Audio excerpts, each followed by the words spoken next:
బుట్టబొమ్మ Pooja Hegde bad luck ఏంటో గానీ బడా బడా హీరోలతో వరుస ఆఫర్లు వచ్చాయి. కానీ సరైన హిట్ మాత్రం అందుకోలేకపోయింది. అంతేకాదు చాలా సినిమాల మధ్యలో నుంచి అమ్మడిని తప్పించేశారు. లైగర్ ఫ్లాప్ అయిన తర్వాత పూరి జగన్ డ్రీమ్ ప్రాజెక్ట్ జనగణమన మధ్యలోనే ఆగిపోయింది. ఆ తర్వాత మహేష్ బాబు గుంటూరు కరణ్ సినిమా నుంచి మధ్యలోనే వెళ్ళిపోయింది పూజ.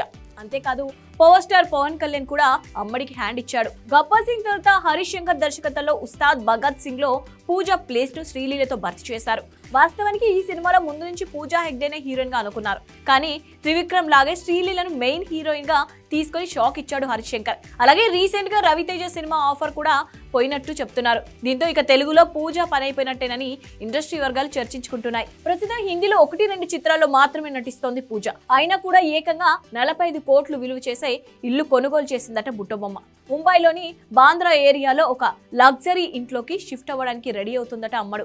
ఈ ఇల్లు సీ ఫేసింగ్ తో ఉండటంతో పాటు దాదాపు 4 స్క్వేర్ ఫీట్ విస్తరణలో ఉందట. అందుకే అన్నేసి కోట్లు ఖర్చు చేసినట్టు సమాచారం.